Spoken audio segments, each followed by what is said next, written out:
Hi, and welcome to another episode of the Smuggling Hope podcast. This is designed to bring truth, freedom, and love into the homes of the audience. Appreciate your support. Again, we want to make it a no-cost option to give people best practices and to connect them to things that'll help them in their relationships, their personal struggles with whether it's mental health, spiritual things, cultural problems, family dynamics. So we cover everything from addiction to a marriage to the geopolitical problems and how to manage our personal stress surrounding that. So cover a lot of that on this show.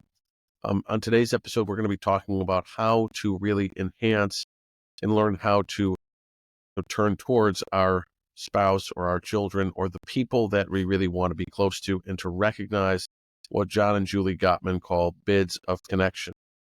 And this is a key hallmark in a lot of ways of doing any type of relational work. And so we're going to break that down on the podcast today. So if you're looking to improve your connections to your children, if you're looking to improve your connections to your spouse, or if you're wanting to make deeper connections at work or in your dating life or friendships in the community, this is going to be important. Because a lot of times we are not engaged, so we don't recognize those opportunities. So before we jump into the podcast itself, a shout out to the supporters. But before I even do that, if you want to be of support to the podcast, you want to continue to help the audience grow, please give us a 5-star review. If you're watching us on YouTube, your comments are great. Today in the episode, I'm going to do a question and answer on the B-sides. I haven't done that in a very long time, so we're going to do that later in the episode, answering a question from an audience member. The other thing that you can do to support the podcast is you can subscribe on Spotify, just click the link, at the bottom, subscribe on YouTube. Every time the audience builds, the algorithm, says there's something interesting here, and it puts this information in front of more and more people. And again, whether it's 25 people or 2,500 people, this is made for somebody. It's not made for everybody. And hopefully it's useful to you. So again, the people that have been supportive, the groups that have been supportive, and companies that have been supportive of this podcast, shout out goes out to Mezzanine Creative. Mezzanine Creative is a private graphic design firm. If you want to go to Mezzanine, MEZANIN.co, Mezzanine Creative will help you meet your branding specifications for graphic design. They've done a fantastic job. Their staff has done a fantastic job. I'm designing our graphic for our logo, whether it's been on YouTube, they've done a wonderful job designing our graphic, our banner, all of that. So that they've done a fantastic job. Very talented people at Mezzanine. So thank you guys for that. Also, Buffalo Chesterton Academy. Chesterton Academy is a classical high school in the Catholic tradition. I think I finally got that right in the way I've said it. A lot of times people ask me, what is a classical high school? So classical education has to do with teaching your child the evolution of free thought in school. Now, if you look about most educational processes in the West and the United States, is really education. Education is designed really to make people like a worker bee, right? You're taught. And right now, most of education in every form really has to do with making sure that the teachers can develop on spec, that teachers can reflect performance, that they can hit their markers. So it's not if your kids learn things. It has to do if the teachers can demonstrate competency. And so education, in my opinion, again, which doesn't count for much, but I'm running the show today, education should not be built around demonstrating the competency of people who should otherwise be competent. But that is what we've become. Instead of teaching people how to think, we've been teaching people how to be consumers. So classical education is a great way for people to learn the evolution of free thought through the whole history of both literature and philosophy and language even, right? So people learn Latin, people read the classics, and people understand the historical context in which they live. If you want to understand where most of our higher educational processes, both in university and college and high school, are really taken from, there's a book, and again, this is the I would say it's the anti freedom of thought, but it is really where a liberal intellectual, liberal academia comes to, is Karl Popper wrote a book called The Open Society and Its Enemies, whereby he basically, criticizes all of, the history and classical understanding of literature. So that really is, with the help of a lot of people with a lot of money, the way that we've been educating people for probably 40 years now. So, but that's a whole other episode and probably a conspiracy theory down the road. So, but if you want to know what the game plan is for a lot of the people that are trying to run the world, read Karl Popper's book, the Open Society and Its Enemies. I think it's super important for people to understand why people have this, in our general society, especially in the United States, have these hungers for very like the anti-freedom of speech, they don't want freedom of speech. A lot of people are very upset about that. So again, I don't want to go down too many tangents. So Buffalo Chesterton Academy is a school. Again, I've my older children. I support that school. They've supported me. But again, there is that movement towards the freedom of thought. And last but not least is the Hearts Renewed program. Hearts Renewed is an online marriage program designed to connect you and your spouse to the people that said I do, to essentially help you to design the marriage that you want, and all types of situations, whether you're just looking to improve communication, whether you're preparing for marriage, whether you've been married for 40 years and you just don't feel the same connection, or you're struggling with your sexual intimate life. That program encompasses everything. The people who are taking note of that program, I've seen people, try to do the whole program in a week. A lot of people finish the program in about 3 months if they do it in entirety. It is essentially a modular program. So you watch a 5-minute, 7-minute, or maybe even a 20-minute video, but most of the videos are 5 to 7 minutes. Some of them shorter. And then you will have a discussion either with your spouse, or you'll do an activity on your own, really to improve your marriage.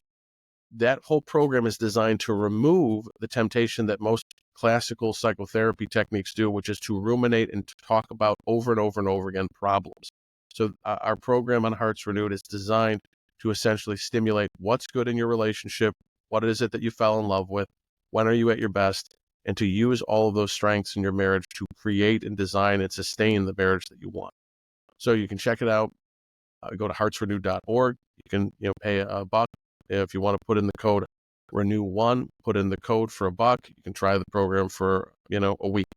And again, people have tried it for a week, and like I told people on this podcast before, I've had a couple marriage counselors try the program, spend $1, download all my exercises again, whatever, then cancel. Right. So for $1, they got all their exercises. Hopefully, they're helping their clients out. But it's a fantastic program, and essentially, like again, it is designed to have positive conversations and avoid a lot of the troubles that people experience in marital and couples therapy, and a lot of the awkwardnesses, like finding childcare, paying a whole heap load of money, worrying about whether or not the person believes in marriage, or if they're going to counsel you into divorce, which is a huge problem where I find a lot of clinicians don't know what to do with problems, so they encourage people to just always divorce or separate. You should divorce. I mean, for a culture that should maybe be of support of marriage, since it is the building block of society, we really, in my field, we really don't support it a lot. And frankly, a lot of the therapists, we struggle tremendously in our relationships ourselves. So, but again, let's save that for my own counselor.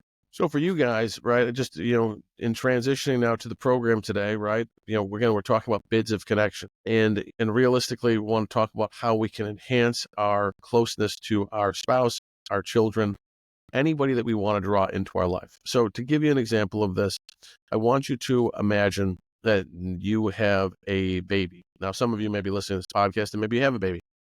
And so if you have a young baby, an infant, right, a newborn, you're going to wake up at night and the baby's going to cry. And when the baby cries, there's going to be 3 responses to the baby, right? The first response when the baby cries is to get up and go over towards wherever the baby is and check the baby. The baby doesn't have language, so the baby's going to scream and cry because the baby can't say, I need to be changed, I need to be fed, I need to be warmed, whatever. So you're going to get up and you're going to turn towards the baby. You're going to pick the baby up. You're going to, rock the baby, burp the baby, feed the baby, whatnot, attend to its need. That's option 1, turn towards the baby. The second option with this is you're going to hear the baby cry and you're going to get angry. and you're going to be angry. Maybe you're going to complain to your spouse. Maybe you're going to say something, maybe unkind under your breath. You might get angry, right? You might even yell, be like, just go to bed. Why can't you just go to bed, right?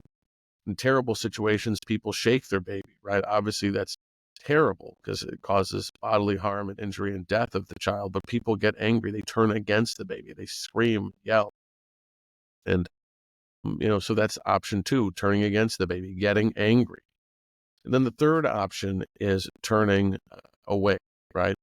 Instead of you hear the baby crying and you've got the baby on the baby monitor and the baby's crying and you just ignore the baby. You turn off the baby monitor, right? Put earplugs in, you just go deaf. Now, those are the three options in terms of our experiences with bids of connection, right? The baby's bid of connection, the one that it can project into the environment, is the baby's cry. And for us, we are always producing bids of connections, these opportunities for us to get closer to people. So sometimes we bid for connection with people through a sigh. Sometimes, for those of you who have gotten our emails, I think the one we sent out this week, maybe it wasn't this week, but I know on the online program and the Hearts Renewed program, we break down bids and how to maximize our effect with them in the marriage. And we use that example. So some people sigh, some people look downtrodden, some people, they look sad. So there's nonverbal bids, right? And then there's verbal bids, right? Your spouse asks you, or they say something like, "We don't have any milk." They don't say "get milk." They just say, "We don't have any milk." And it's a bid for connection. And so, but we have to have posture, right? So the first thing is just to realize that this is happening, that there is this thing called bidding for attention, right? That is coming. It's coming from your children. It's coming from your spouse. It's coming from people at work. If you're a single person, there are women and men that you're interested in, and those that you're maybe not even aware of that are bidding for your attention. You go to the gym, the woman or the man that works out close to you, that's a bid for attention, right? The people who sit by you in church that you don't know, but they sit by you, or the way that they look at you, right? Spouses know that a spouse can look at you and it can be a bid for connection, right? Or your child, shows you something, right? You know, look at this snail that I've got. Look what I drew. These are bids for connection. A lot of times they can be verbal, sometimes nonverbal. But the first step is to recognize that this is always happening, that there is an exchange. And because we're social animals, we're always kind of putting out bids. The dangerous thing is then when we stop putting out bids, oftentimes, because then, especially in relationships that are of a romantic nature like or not even romantic, but even in families, right? Once people are no longer wanting to connect, right, that relationship starts to wither, right? So if I no longer want to reach out to my family, I no longer want to reach out to my wife or my husband or my child, now that relationship gets more and more strained and it withers more and more. So, first thing is to recognize is bids can be either verbal or nonverbal. They can come in multiple forms. Everybody is utilizing this to connect, right? And at the end of it is that there is a need, the beginning of a need that is to be expressed. So if I sigh on the couch, well, that's a bid for connection. It's an opportunity. It's a door. My wife could say, "How are you?" And I can either respond to that, right, and be like, "Today was difficult," or "Something sad happened," or I can say, "I'm fine," right? And sometimes we again, that's why we designed the Hearts Renewed program, because people don't know what to do with these bids. Oftentimes they kind of crash the car, right? They're like, they sigh, your spouse figures out that you're upset, but now what? Right now what? So we're going to talk a little bit about this on this program today too, is what do I do once I've recognized the bid for connection? Well, what do I do? And it's not as complicated as people think. So the first part is just being aware of this. The second part is that this really is a math kind of equation. And so if we were talking about, like, for those of you who have ever seen the movie Moneyball is I think a unique movie where basically they break down the mechanics of baseball into almost probability and guesswork, so that you learn how to win a game, or you learn how to win in baseball in that movie. I mean, just through understanding really the mechanics and essentially the math, right, of the sport. In your relationship with your child, with your spouse, with whoever it is you want to get close to, is those three options, turning towards, turning against, and turning away, have different outcomes, right? So if your spouse, well, we'll use this as in the context of marriage, if my wife or if you're a woman, if your husband, again, if he encourages you to, like, he's like, oh, you want to watch a movie together, right? And you just kind of, don't want to sit with them, don't want to be with him. Okay, well, that's kind of, turning away, right? There was this opportunity, they were going to put a movie on, you didn't want to sit with them, you didn't want to watch the movie, you went upstairs and you read a book. So the people turning away, you get distance. The other option is like for me to ask my wife, or, to ask your spouse, like, oh, let's watch a movie, and your spouse turns against you and says, I hate movies. It's all you ever want to do. Why do you never want to do anything else? You're such a homebody. What the hell's wrong with you?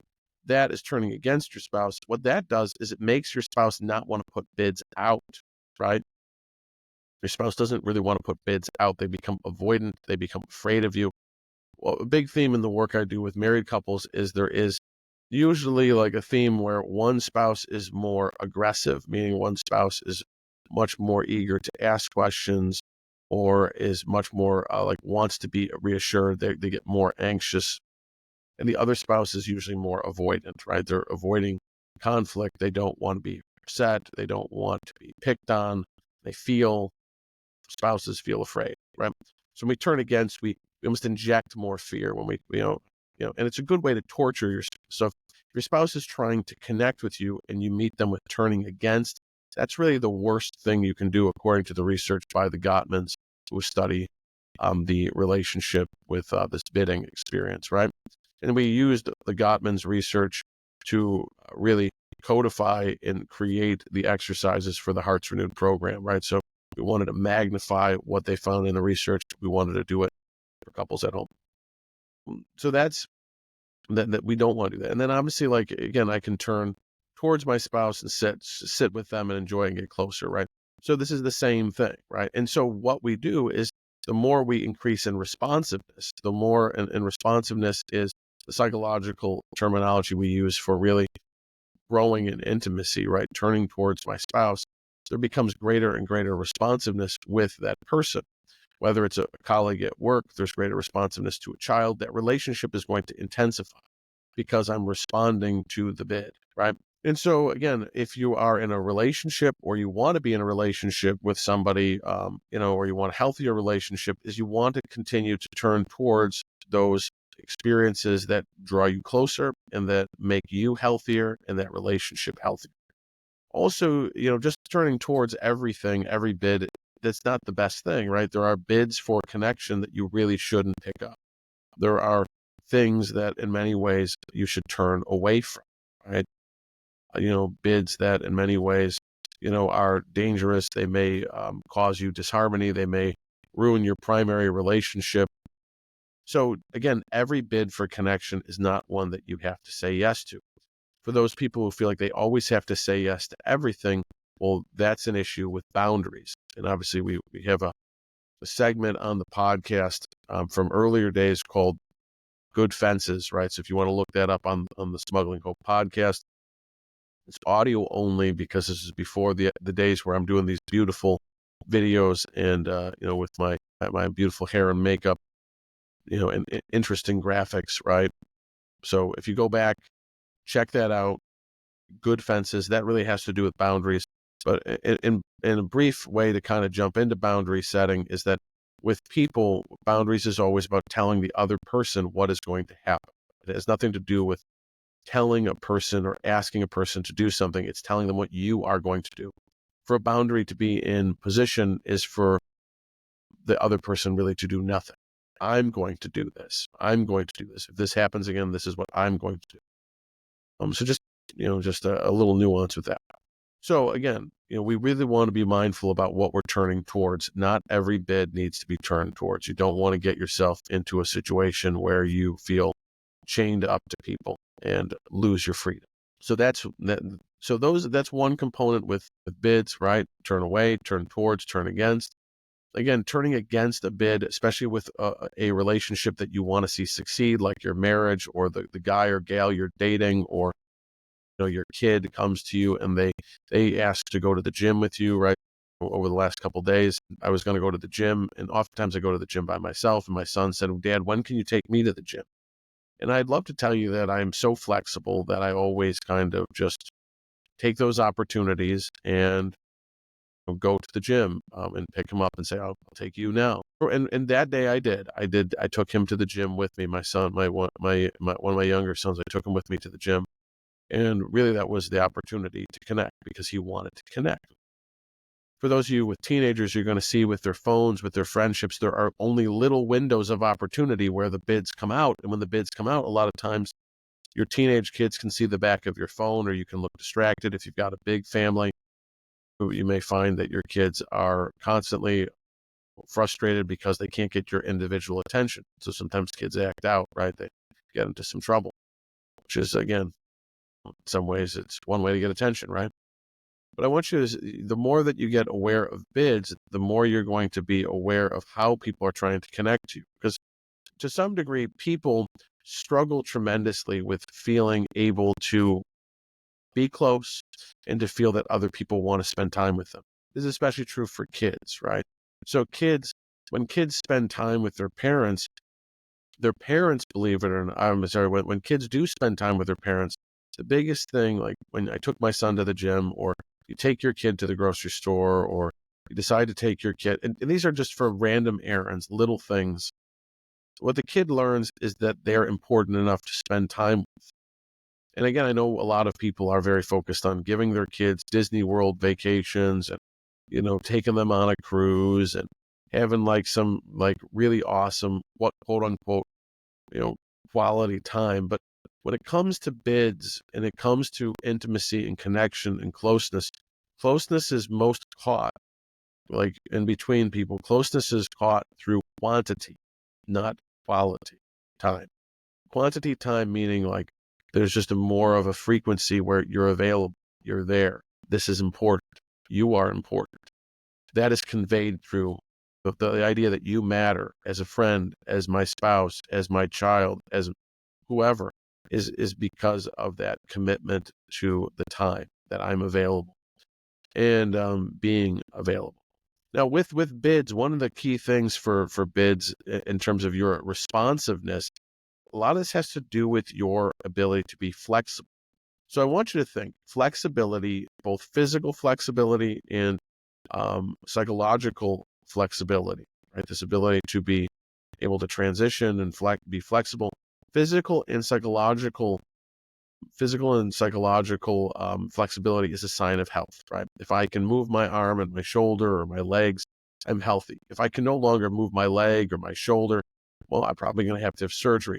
But to be flexible and to be, a body and mind is a sign of health and a sign of life. To be rigid is a sign of poor health, mentally and physically. Think about a corpse. Corpses don't move. They're as rigid as they get, right? And they're dead, right? So that's something that corpses do. So for you, if you want life in your relationships and you want to be able to have a posture, again, a physical and psychological posture of readiness of, can I respond to this bid, right? Can I respond to this bid? And you need to be able to be in a place of flexibility. And for those people listening to this podcast, you have to be checking into how easy is it for you to, sacrifice your intention for that moment. Like, can you get rid of the game plan? Can you get rid of what you thought you were going to do? You thought you were going to go to the gym. You thought you were going to go shopping by yourself. And again, there are times when you should do that. Probably there are times that it's appropriate to just do that. But there are a lot of times when there's a desire expressed, and it's probably more important to connect than to have your own way. Because again, what we want is relationships, and we in those exchanges with bids is that ability to build greater and greater intimacy, and and to learn the needs of the other people, whether it's a friend, whether it's our spouse, whether it's our kids. And so to become flexible enough to respond to bids, you have to be able to recognize the places of rigidness too. Where are you tense? And one thing I would challenge people on this episode to think about is, in your relationship with other people and even with yourself, what are you actually afraid of? because if there's fear, there will be tension and there will be an attachment. And for me, like a lot of times, like I can be rigid about what I'm going to do, and I struggle. I'm sure many people do, but I definitely struggle. My wife can tell you like that I struggle to sometimes transition from one train of thought or one kind of order for my day to another. And to be flexible is really, I would say, to put ourselves in that position where, we need to figure out where we're tense. And one of the most practical things is to, in your own life, recognize what your current priorities are for yourself that you know are essential for you to show up in your relationships with people. So if you're a single person, you have specific things that are essential to you. If you're a married person, if you have children, you have specific things that you need to do that maximize your effectiveness in your relationship. So like for myself, things that are essential is I need to exercise. I need to get certain amounts of sleep. I need to make sure that I also kind of have time to pray, time to do things that I enjoy. I also want to make sure that I have time with my spouse because these things feed, these are just an example, but they do feed my relationship with my children, in my vocation, my relationship with the people in my life.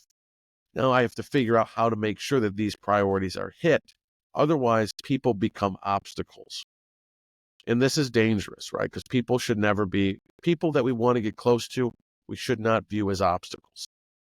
We do not, because like again, then you're already tense, then you're already agitated, and you're pushing people away.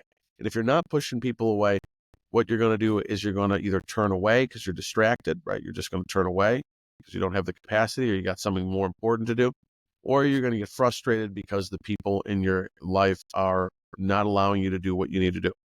And so, and again, so if you have certain things behaviorally that are essential to you showing up, prioritize those things and make sure that those things are done in an effective way is really to try to do them as early as possible because you're going to lose ground quickly, especially if you live with people or you're responsible to a family where you have an intense amount of work in your periphery.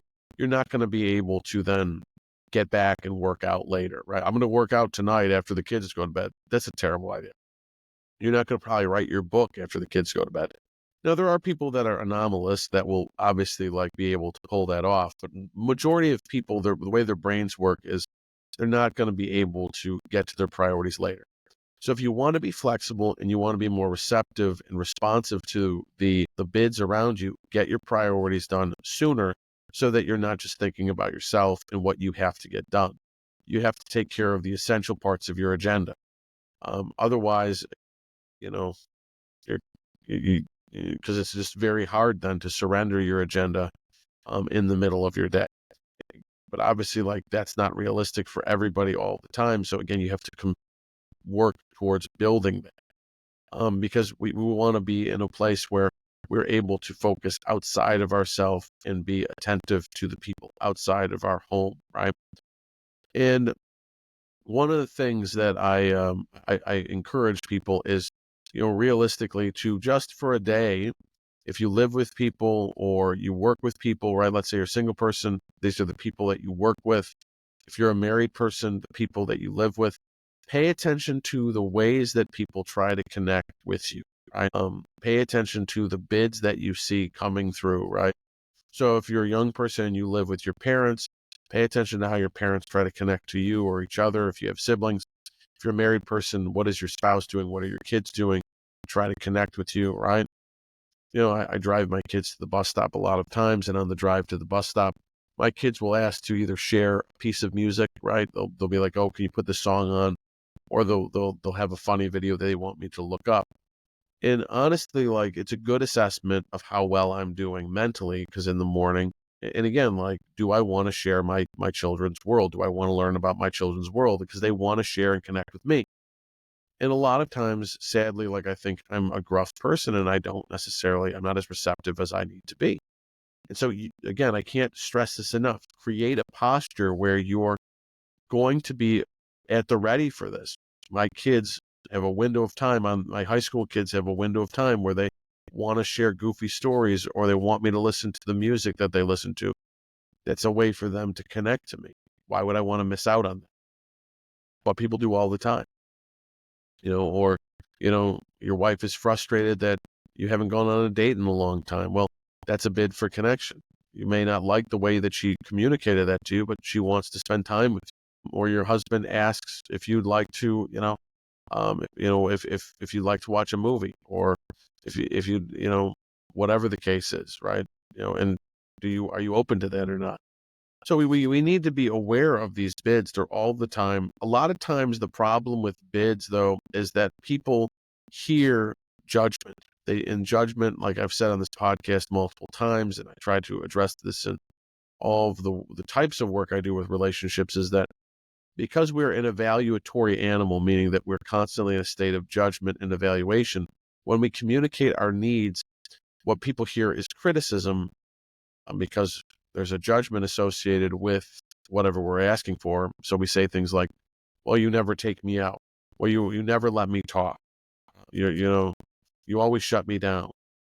And when we express our needs, we express them in the negative.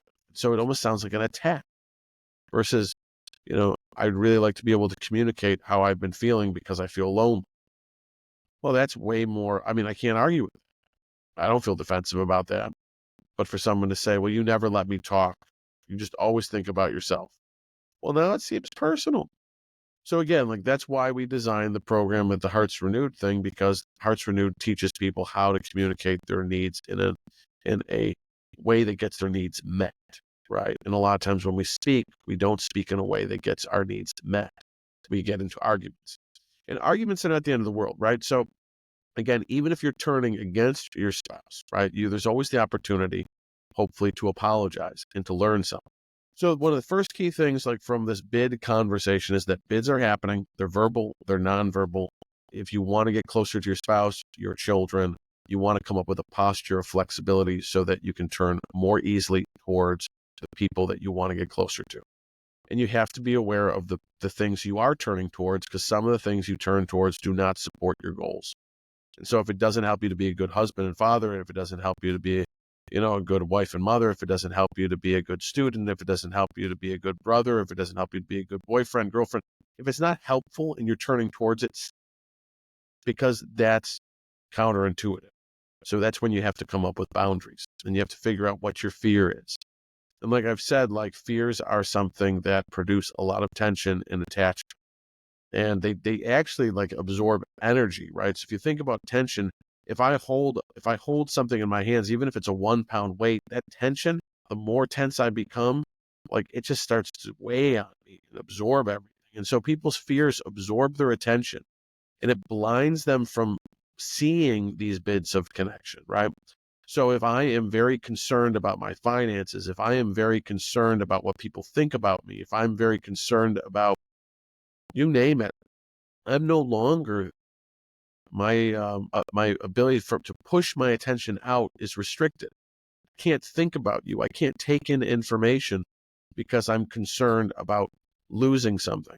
Because all fear is primarily fear of loss. I'm afraid I'm going to lose respect from the community. I'm afraid that I'm going to lose my ability to provide for myself. I'm afraid that I'm going to lose my relationship. I'm afraid that I'm going to lose whatever.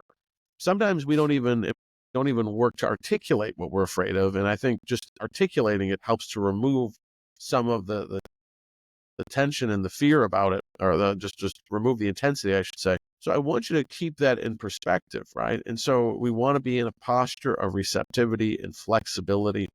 And that means we have to have knowledge of what our fears are and have them in the right order, and really know what our priorities are, so that we're attentive to those things and that we're doing the things that support us in our relationships. Otherwise, again, we end up in places we might not prefer. So those are important components. Now, in general, right, as you think about bids for connection, what you're going to learn is that there are things that give and improve your children, your marriage, your relationship, whether it's colleagues, whether it's your spouse, whether it's your parents, that build up people's emotional bank account. Now, everybody has like an emotional bank account, meaning like, how you feel. And again, like the amount of energy and the confidence in yourself to do certain things. So think about it from a sports psychology approach, because sports psychology, in my opinion, is like leagues above most of the traditional mainstream psychological practices. If I'm a coach and I've got a player and I give that player a beat down, I humiliate them, I tell them that they are terrible, that they suck, I can't believe them. Let's say I'm coaching basketball, that they blew that that free throw, they're just awful. They're never going to cut it. They shouldn't be on JV. I don't know why they think they can be here, blah, blah, blah. That person that I just gave that emotional beat down to, humiliated, whether it's privately or in public, is that person going to perform optimally in the game that we're? And the answer is probably not. Mostly they're going to perform pretty terrible, and they're going to be fixated on me. They're not going to be, they're either be fixated on themselves or fixated on me and my judgment, but they're not going to be where their feet are, as they say in coaching. You're not going to show up where your feet are. You're going to show up someplace else. And so do you think in a situation like that, if people's emotional bank accounts are low, that they can respond to bids? And the answer is no. If your emotional bank account is low, you're going to be less responsive to the people around you. And you're going to be more tempted to selfishness.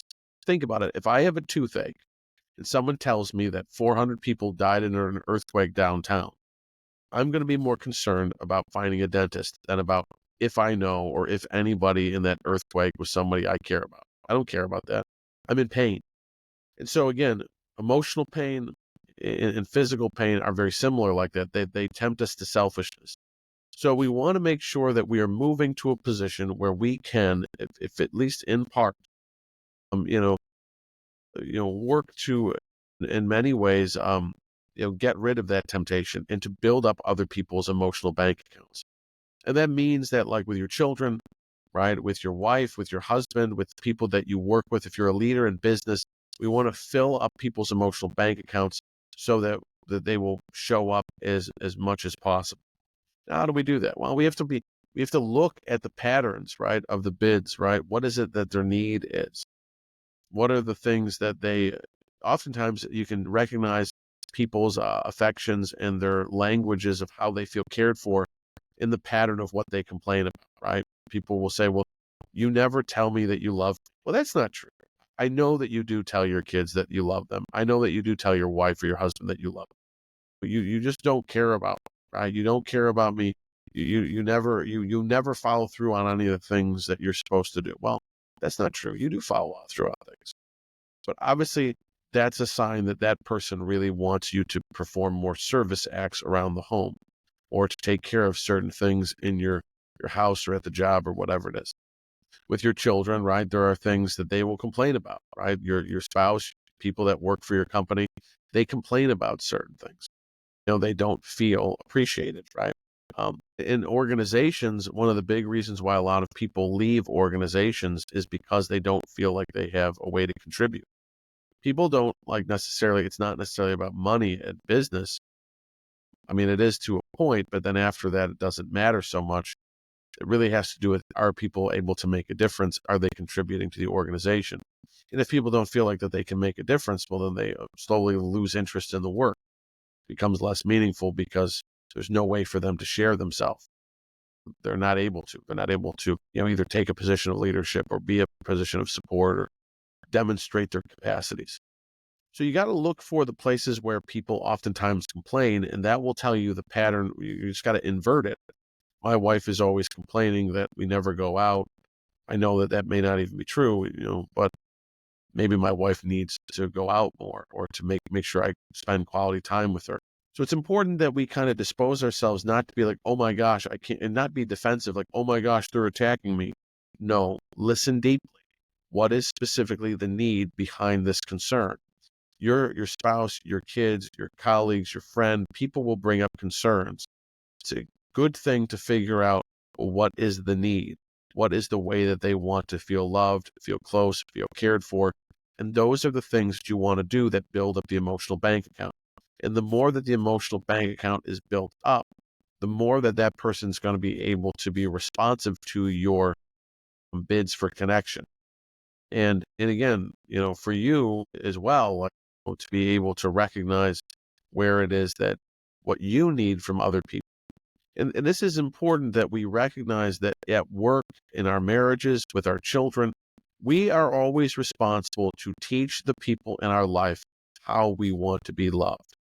No person is going to be uh, uh, perfectly understanding as to how you want to be loved. Like, I tell people all the time, like, I tell, like, women and men in couples counseling, your spouse hears 0% of what you don't say, right? Your spouse hears 0% of what you don't say. And because we're victims of our own bubble and we think that people understand what's in our head and they should just know that I want to go out. They should just know that I want to have sex. They should just know that, I really just want to spend time with them, or that I would like to be thought of as a promotion, or whatever it is. They don't. You have to for your needs, and learn how to do that with confidence. And again, if you're a married person, I strongly encourage you to check out the Hearts Renewed program, because we will break down step-by-step ways to really do all this. If you're a single person, or if you are a person that is not seeking that out, one of the best ways that you can really start to teach people how you want to be loved is to start writing. Start writing every day, whenever you think about it, what you feel and what you need, right? And I want you to, when you look at it, ensure that what you've written is accurate. Now, the accuracy is important, because sometimes people will say to their spouse, my wife will ask me, well, how do you feel? And I will say, and she may say it too, I say, I feel fine.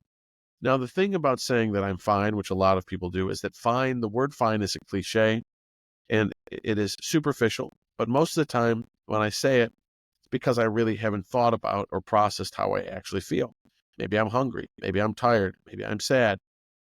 And so my spouse doesn't know how to organize themselves to be supported, right? And because of that, right, if I am upset, but I can't articulate how I feel with actual language, well, that person is going to either become more distant and afraid, or that person can be more on edge, right? And so they're not any closer to knowing how to love me. They may be afraid of me. So being able to recognize your feelings, and again, I would encourage you, you can look these up, like these feeling wheels and things, these charts. Being able to articulate the feelings that you have is profound, because they dispel fear in the other person. And they also give you a sense of confidence, because you're not just making stuff up. If you stay at a cliche level, oftentimes you become very anxious in communication. So you want to talk about what you feel in your little writing assignment, and you also want to talk about what you need, right? Especially in the places where there is strain, places where you have frustration, whether it's with your boss, whether it's with your spouse, whether it's with your kids. The writing allows you to recognize what your needs are. But when you write down your needs, you want to see them visually. And you can even say what you've written down, but you need to look at and root out the judgment. All of the fouls, so to speak, all the penalties in speech with other people, the communication dangers, have to do with putting putting judgment in your language, right? The judgment in your language, like I said, produces criticism. The criticism shuts people down, and then they turn away. And we want people turning towards us when we need to. We want to maximize the rate of turning towards, maximize the rate of bids of connection, so that when we do put a bid out, we do get a good response, so that we get closer to our spouse, or we feel more cared about with our kids, or they feel more cared about by us, or we feel like we have more ability to influence our workplace or our boss. Otherwise, we just start to lose these relationships and these connections, and then fear grows. So I would encourage you, if wherever you are on the spectrum of relationship, or wherever you're listening to the podcast, get into that habit periodically, especially if you're a person who is very afraid of conflict, or you're very afraid of bringing up how you feel. Write these things down. People who write every day are the people who are the best speakers publicly and one-on-one. They write because it organizes their thoughts. And when you're writing and organizing your thoughts, your speech is more clear and more confident. Okay. And so I would genuinely challenge you guys to do that. And so hopefully you can start to recognize those patterns of bid connection. So, I hope that this is a helpful jump off, right? If you want to stay with me, the next part we're going to do is the B-sides. I'm going to answer a question from one of the audience members about family dynamics and conflict in marriage, conflict in families. So if you want to stay with me, I'm going to answer that in a second. But for those of you who stayed with me up to this point, thank you for your continued support and attention, and go out and smuggle some hope wherever you can. Okay, guys, see you next week.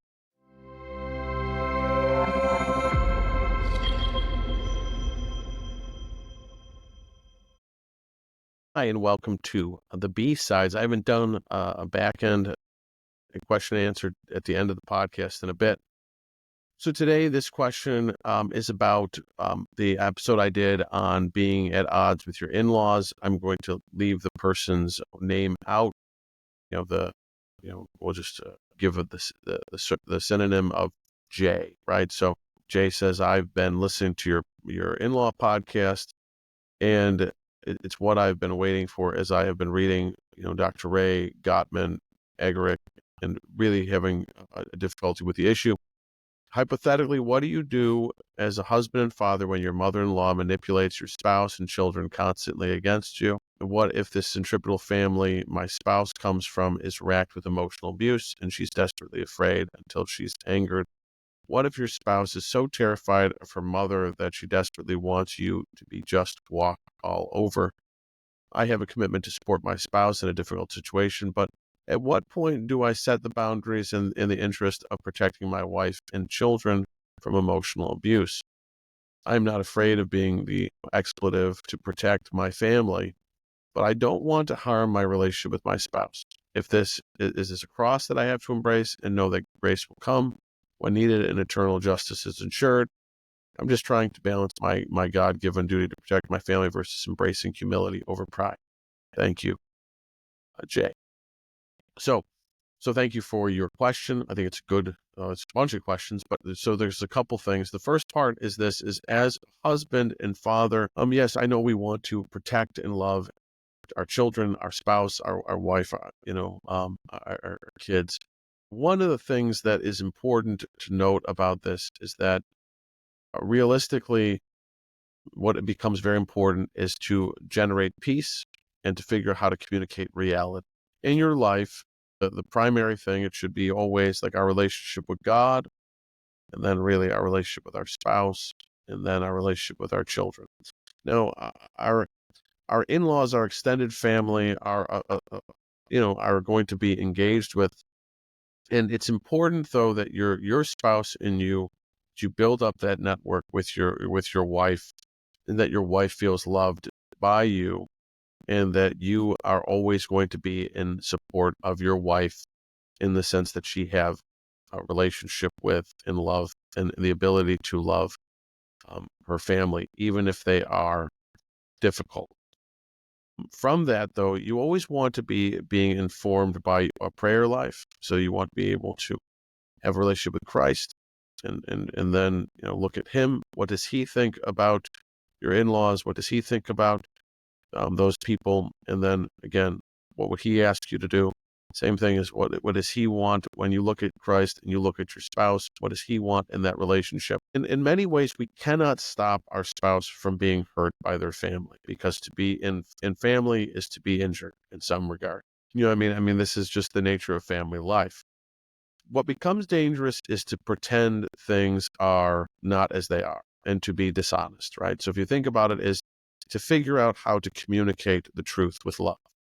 And that is at the core of a lot of this. And with this comes the ability to detach, right? To detach from,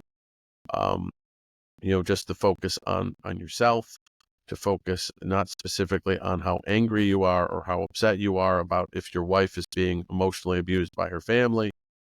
Because, to try to tell your wife not to be around her family or to go head to head with your in-laws, again, pride is what will divide, and it accelerates everything. And so the priority to one is to build up your prayer life and your spiritual life so that God is the one that you're trying to please, and that you have an understanding that he is not afraid of your in-laws. He is bigger than whatever problems your in-laws and their family have going on.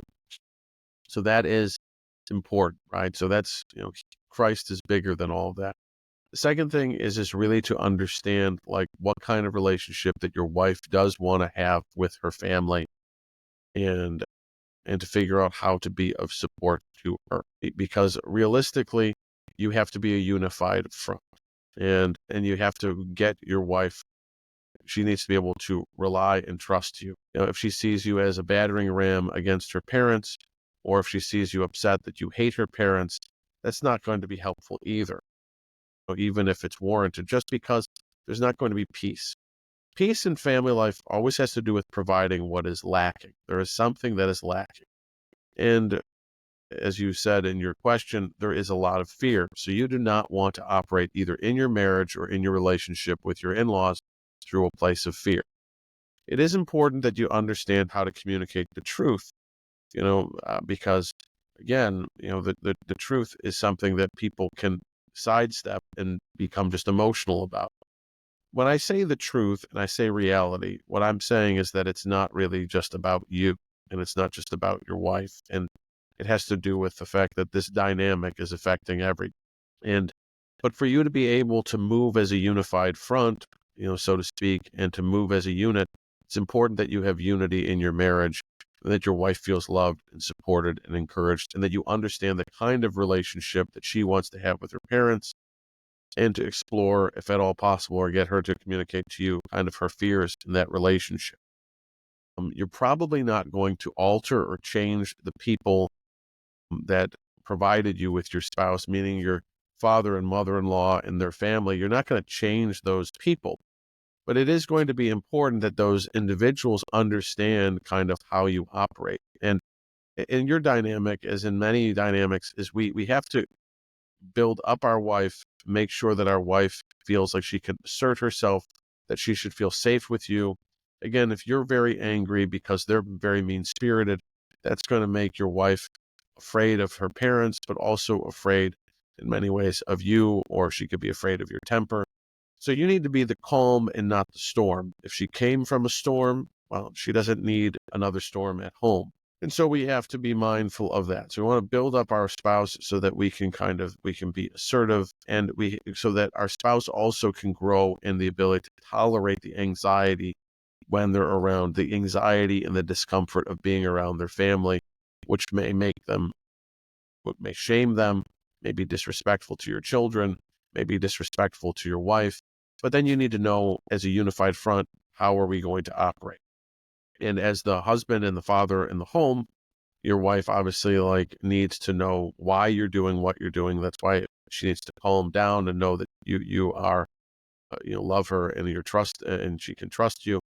And so let's say it's Thanksgiving that's coming up, and you're going to Thanksgiving dinner, and your in-laws are being disrespectful, or they're being ignorant, or whatever the case is, or maybe they're being unkind to your children or kind to your wife, is to be able to talk about with your wife that when this happens, right, this is what we're going to do. And it's not from a place of reaction. It's just a place of reality. If you're going to be disrespectful to us, we're home, you're being abusive to us, emotionally or verbally abusive to us, we're at your home, well, I'm going to be taking the children and we're all going to be leaving.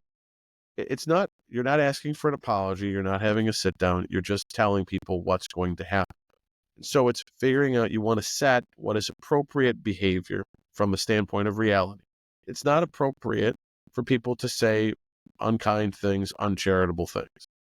Now, if there are children that are of the age of reason, to some degree, you have to be prudent with what you tell your children, because you don't want to damage your children's relationship with their parents and with their grandparents and extended family.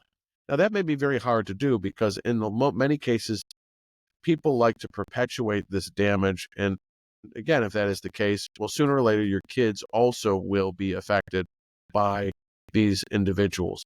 And when that happens, you, as the husband and father, have to frame up that reality through the filter of your relationship with Jesus Christ. Because Jesus went through rejections, abuses, abandonments, ridicule. And so your children be like, well, how come grandma said this? How come grandpa said that? How come uncle so-and-so didn't come to this? How come aunt so-and-so doesn't want to see us? And you have to say what pleases Christ. And again, he wants unity. Now, that doesn't mean that people aren't going to pull away, or that people aren't going to make weird demands, but it's important that you have a firm grasp on your relationship with Christ, the relationship with your wife, and that your boundaries have to do with reinforcing the reality and appropriate behaviors.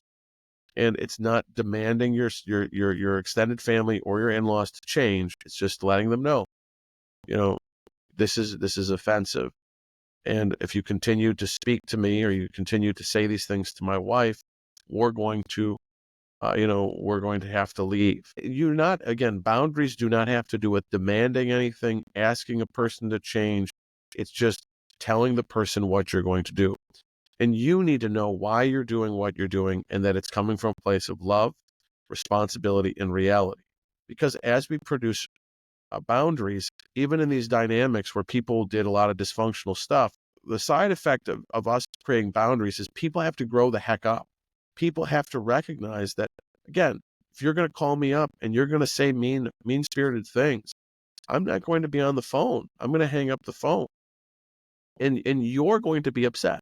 So one key thing, Jay, to remember about this, and for anybody listening to this, how do you navigate with these dynamics, is when you produce boundaries and you do things to, quote unquote, we say protect your family, we are always making movements so that we're more at peace. We want to always move so that we're more relaxed. They're not at peace. They're not relaxed. I do not pick up the slack. I do not take up the responsibility of the offense. So you always want to be moving to a place where you and your wife and your children are always more relaxed, and the boundaries need to produce relaxation and peace for you. It may not produce peace for them, but it has to be consistent with reality, not just making you feel good. It has to do with reality. In real life, to sit down with my kids and say, well, how come we left Thanksgiving? Well, grandma was saying ... to your mother, and those things are hurtful things. And your mother and myself, we don't need to be exposed to those things. And if people choose to do that, the best thing that we can do is to kind of get away from that situation, because to allow people to do that is going to make your mother and myself more hurt. It's also going to be more things for those individuals to be accountable to. It's best that we just walked away. It's appropriate. And again, it's not this right and wrong thing. It's about doing what is loving and responsible, what produces an appropriate relationship. And oftentimes with an emotionally abusive situation, which again, and I would assume that maybe even in your situation with your in-laws, they may not even believe emotional abuse is something. It's probably not even a reality. They're just speaking their mind, just saying how they feel. So they may be oblivious to what emotional abuse is. It might just be psychobabble nonsense. Because that's the way a lot of people, I'm not doing anything, and so you have to create the boundaries. Again, boundaries have to be ones that produce peace and produce relaxation and allow your wife to relax, allow you to relax. But she needs to feel trusted, trust in you. You need to be calm, be the calm, not the storm. And you want to always be promoting peace in these relationships, even if people are opposed to it. But we don't move with tension. We don't move with fear. We move with love, and we try to move in a way that is pleasing to Christ. And it doesn't mean that everybody's going to be okay and everybody's going to be kumbaya in it. But it doesn't mean that we have to be doormats. Okay. So hopefully this is helpful, sir. And for anybody else out there, keep sending us your feedback, your questions, your comments on this stuff. I really do appreciate the question. Hopefully that my long-winded answer wasn't too bad. Okay. Well, go out, guys, and smuggle some hope wherever you can, and have a great week.